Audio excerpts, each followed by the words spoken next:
Doctor ইউনূসের সমস্ত গ্রামীণ ব্যাংকের অর্থ ক্লোজ করা হোক, ক্লোজ করা হোক। সরকার তারেক রহমানকে বলছি, ডক্টর ইউনূসের সমস্ত গ্রামীণ ব্যাংকের সকল ব্রাঞ্চ বন্ধ করা হোক, গরিবের রক্ত চোষা। আর এই টাকা দিয়া আমার সারা বাংলার যত শিশুরা মারা গেছে, এ পর্যন্ত ৮০,০০০ শিশু কিন্তু আক্রান্ত আছে। যদি 10% মারা যায় তাহলে কিন্তু ৮,০০০ চলে যাবে। আর যদি আক্রান্তের সংখ্যা বেড়ে যায়, মহামারী হয়, তাহলে কি হবে বুঝতে পারছেন? দ্রুত এই সুদখোরের সুদের ব্যবসা বন্ধ করতে হবে। আর এই গ্রামীণ ব্যাংকের ৬৬৬ কোটি টাকা তো সেই দিনও সরকারের কাছ থেকে নিয়ে গেছে, সে নিজের ক্ষমতায় বসে। আর ২০২৯ সাল পর্যন্ত সে গ্রামীণ ব্যাংকের সমস্ত সরকারি হিসাব কিতাব ক্লোজ করে রেখে গেছে। এই ব্যাংক থেকে সরকার কোনো ট্যাক্স পাবে না, ফ্রি। এরকম ফ্রি সে এরশাদের কাছ থেকে নিয়েছে, বেগম জিয়ার কাছ থেকে নিয়েছে, শেখ হাসিনার আমলে ১৯৯৬ থেকে ২০০১ তখনও নিয়েছে। হাতে পায়ে ধরে কান্দাকাটি করেছি, মতিয়া আপা কাছে যে পায়ে ধরেছে দেখেছি। তো এইরকম সব ভিক্ষা শিক্ষা করে নিয়ে সেই টাকা বাংলাদেশের এই হতদরিদ্র মানুষের টাকাগুলো নিয়ে যে ইউরোপ আমেরিকার ক্লাবে ক্লাবে লুটাইছে, নোবেল কিনছে, আমেরিকার বিল ক্লিন্টন, হিলারি ক্লিন্টন এদের নির্বাচনী ফান্ডে ডোনেট করেছে, ফ্রান্সে ডোনেট করেছে। টাকা কোত্থেকে আসে? ঘাপাই আসে? এই ব্যাংকের সুদের হিসাব কেউ জানে না। গ্রামীণ ব্যাংকে ১ লক্ষ টাকা এক বছরে ৩,২০,০০০ টাকা হয় সুদে আসলে। ৩,২০,০০০ টাকা হয়। আষ্টে পৃষ্ঠে বাঁধে ফেলেছে এই বাংলাদেশের ভিখারি গরিব মানুষগুলোকে, যারা পালাইতেও পারে না, ১ টাকা মাপও পায় না। আত্মহত্যা করলেও মাপ নেই, স্বামী স্ত্রী তালাক হয়ে গেলেও মাপ নেই। পৃথিবীর কোনো ব্যাংকেই, বাংলাদেশ তো বটেই, ১০০% কখনোই আদায় হয় না। ১০০% কি হয় না? টাকা আদায় হয় না। কিন্তু এই গ্রামীণ ব্যাংকের টাকা সুদে আসলে ১০০% শুধুমাত্র আদায় হয়। যেহেতু ডক্টর ইউনূসের স্বজনপ্রীতি, দুর্নীতি, লুটপাট, অযোগ্যতার কারণে মহামারী আকার ধারণ করেছে। দেখেন, এই লোকটা খালি গরিবকেই মারে। হামে যে শিশুগুলা মারা যেতেছে, দেখেন তো, একটা উচ্চবিত্ত ঘরের ছেলে আছে, যে শিশুটাই মারা যেতেছে ছেঁড়া কাপড় পরে তার মা বাবা লুঙ্গি পরে লাশটা কোলে করে নিয়ে বাইরে হইতেছে মেডিকেল থেকে। দেখছেন অবস্থাটা? নিম্ন মধ্যবিত্ত আর দরিদ্র মানুষগুলা কে আবার সে খেয়ে দিল। কাজেই এই ক্ষতিপূরণ ডক্টর ইউনূসকে দিতে হবে। এই ক্ষতিপূরণ ডক্টর ইউনূস কিভাবে দেবে? তারেক রহমান, এখনো সময় আছে, ওরে আটকান। ও যে কোনো মুহূর্তে পালিয়ে যাবে, ওকে আমেরিকা গ্রেপ্তার করে নিয়ে যাবে। কিভাবে নিয়ে যাবে? একটা মামলা দেখাবে, ডক্টর ইউনূস ফোন দিবে যে আমার বাচ্চা, ওখান থেকে পেন্টাগন এসে তাকে গ্রেপ্তার করে হ্যান্ডকাপ লাগিয়ে নিয়ে যাবে, যে নিরাপদে পার করে দিল, আর কিছুদিন পর ছেড়ে দেবে। ওকে আটকান। ওর বিরুদ্ধে এই বাংলার জনগণের ডক্টর ইউনূসের এবং ডক্টর ইউনূসের যে গং ছিল, আলী রিয়াজ কোথায়, আরো যারা আছে ছিল তার সাঙ্গপাঙ্গ, তার গৃহকর্মী মর্মী সবটিকে নিয়েই তো ও বসছিল।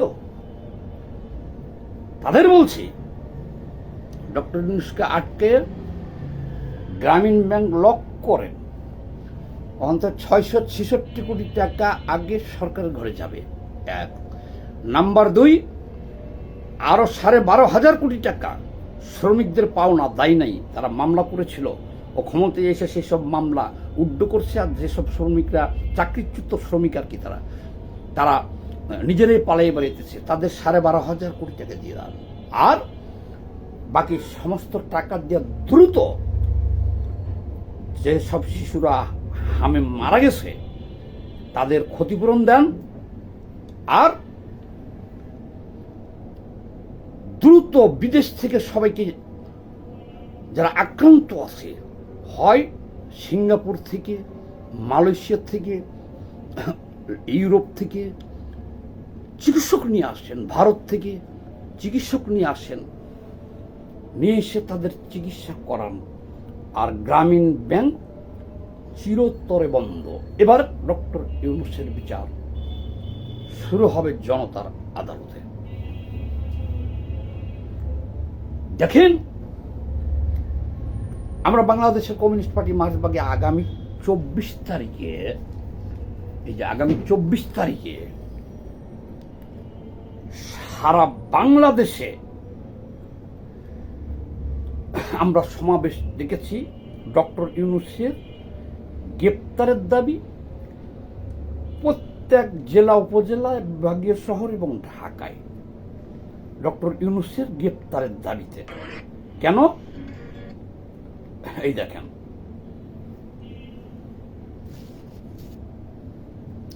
সমস্ত জেলা, উপজেলা, থানায় বাংলাদেশের কমিউনিস্ট পার্টি মার্ক্সবাদী সমাবেশ, বিক্ষোভ। আর ঢাকায় হবে প্রেস ক্লাব, পল্টন এলাকা জুড়ে লালে লাল ফ্ল্যাগ দিয়ে। শেষে স্বরাষ্ট্রমন্ত্রী সালাউদ্দিন সাহেবের কাছে, সালাউদ্দিন ভাইয়ের কাছে এই যে স্মারকলিপি ড্রাফট হচ্ছে, এটা দেওয়া হবে তাকে গ্রেপ্তারের দাবিতে। কেন বলতে পারেন?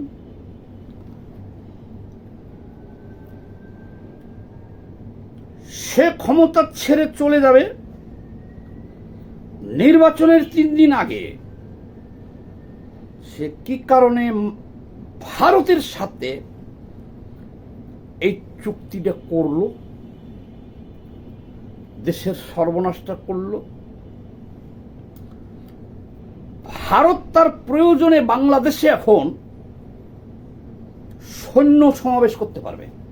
ভারত তার প্রয়োজনে, বিশেষ প্রয়োজনে বন্দর ব্যবহার করতে পারবে, সৈন্য সমাবেশ করতে পারবে। বিমান আনার দরকার নেই, তাও বিলিয়ন বিলিয়ন ডলারের বিমান, তার ভাঙ্গা চূড়াগুলো আমাদের কিনতে হবে আমেরিকা থেকে। কি করব ভাই, আমরা বিমান দিয়ে আমরা ভাত খেতে পারি না?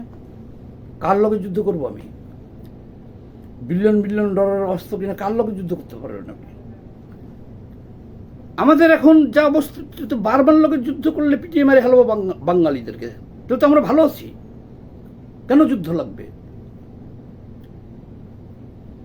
মায়ানমারের সাথে যুদ্ধ লাগলে পরে আমরা শেষ হয়ে যাব। ভারত ভারতের দিকে চক্ষু তুলে আমেরিকা কথা বলে না, কৌশলে কৌশলে কৌশলে চলে।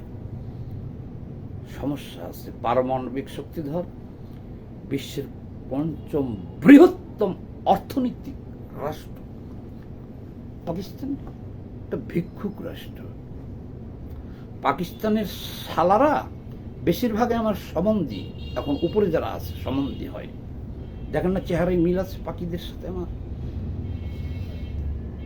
তোমরা আমাদেরকে পারমাণবিক বোমা দিবা না। তোরা খাস ভিক্ষা করে, পাকিস্তানের 4 কোটি মানুষ সারা বিশ্বে ভিক্ষা করে, শালা তোরা পারমাণবিক বোমা চালাবি কি দিয়া? তোরা একটা মেরে দেখে না পৃথিবীর কথা। তোরা একটা পারমাণবিক বোমা ইরান রে দে, ইরান রে দে, ফিলিস্তিন রে দে, শুয়োরের বাচ্চা পাকি খানকির ছেলে, তোরা বাংলাদেশকে দিতে চাস কেন? আমরা চাইছি এই শেখ হাসিনা পতনের পর থেকে কতবার এসে বলতেছে জঙ্গিরা যে আমার ভাই তোরা এই পারমাণবিক বোমা লিঙ্গা লিঙ্গা লিঙ্গা। আরে চোদনার ঘরে চোদনা, আমার ফিলিস্তিনের ভাইয়েরা মরে সাফা হয়ে গেল। আহা, সাফা সাফাই ক্রিকেটে 1.5 লক্ষ তো মারলো এই 1 বছরে, 1.5 লক্ষ। তুই হামাসরে দে না একটা বোমা, তুই হুতিরে দে না একটা বোমা, তাইলে তো হুতে ফেলে পৃথিবীর মানচিত্র থেকে তারা টেরও পাইব না। ইসরায়েল একটা রাষ্ট্র ছিল, পরের দিন আমরা লিখব কাগজে, আমি লাইভ করব ওখানে ইসরায়েল একটা রাষ্ট্র। ইসরায়েল ছোট্ট রাষ্ট্র, মাঝখানে একটা পারমাণবিক বোমা মারলে ওটা পরের দিন আর ওখানে থাকবে না, নামই থাকবে না। চোদনার প্রথমে ফিলিস্তিনদের দিতে পারো না, হুতিদের দিতে পারো না, এই যে ইরান ধ্বংস করে দিতেছে তুমি ইরানদের দিতে পারো না। পাকিস্তান যদি জারক সন্তান না হইতো মিয়া, তাহলে তো ইরানের হাতে অস্ত্র থাকতো। গোপন কারবার, গোপন কারবার। হ্যাঁ, সদিচ্ছা থাকলে এটা কোনো সমস্যা? আমেরিকার বাবা ঠেকাইতে পারবো? ইরান তো অলরেডি 30% না 40% ইউরেনিয়াম, এটা বোমা বানাইতে গেলে 90% কমপক্ষেই সমৃদ্ধকরণ করতে হয়, তার মধ্যে 40% তারা নিজেই এত অবরোধের মধ্যে করে ফেলছে। তোরা যদি বাকিটুকু গোপনে তোদের দেশে করে খালি চাল ডাল আলু পটলের ভিতরে করে পার করে দিতে খামেনি রে, তাহলে তো খামেনি একলাই কাফি করে দিত। তাহলে তুমি বদমাইশি চোদাও, আমাদেরকে সাধো, কারণ জানে যে বাঙালিরা আমাকে চোদবো না, আমরা যদি মাং না আমাকে বউ বিটি দিয়ে দিই তাও তারা লাগবে না, কারণ 1971 তারা এটা কাট আপ করে দিয়েছে, শেষ, নিব না তারা। পারমাণবিক তো দূরের কথা, বললাম না বউ বেটি সোনা দানা সব পাকিয়ে দিলে আমরা নিব না। এই জন্য আমাদেরকে ঘুরে ঘুরে তারা দিতেছে, আমাদেরকে ঘুরে ঘুরে দিতেছে।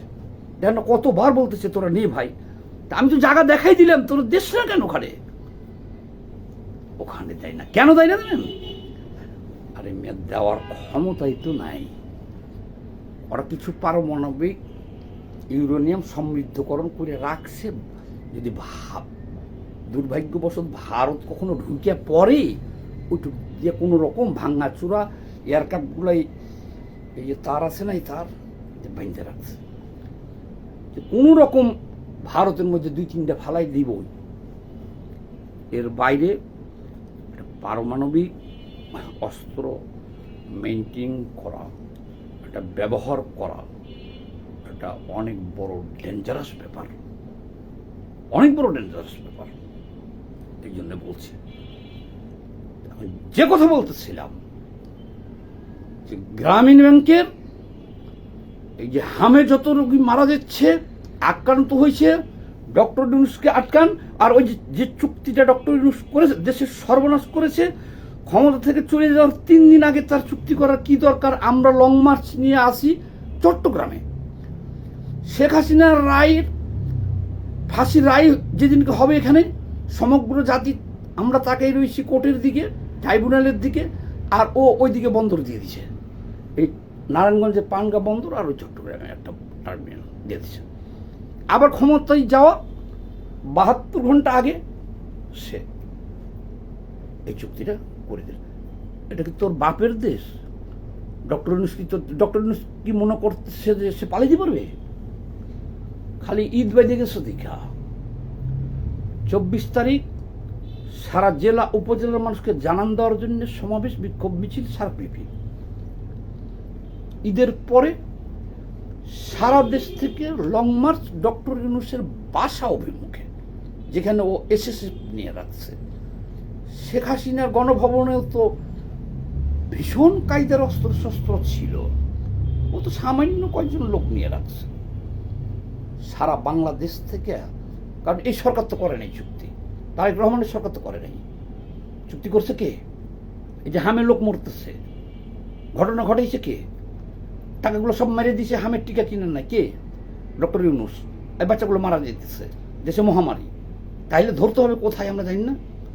আমরা জানি যেন সারাপিপি তো লিখছি। ঈদের পরে সারা দেশ থেকে আমরা কমরেডদের ডাক দিব, ওখানে লেখাই থাকবে ডক্টর ইউনূসের গৃহ অভিমুখে লং মার্চ। ওই দিন ফাইনাল হবে, আওয়াজ তুলতেছে, ওই দিনকে ফাইনাল হবে। অল্প মদে হয় না নেশা, গেলাস ভরে দে সাকি, অল্প মদে হয় না নেশা, পুরা বোতল দে। একটু বেশি বেশি করে ভাইরাল করে দেন, সবাই বেশি বেশি করে ভাইরাল করে দেন।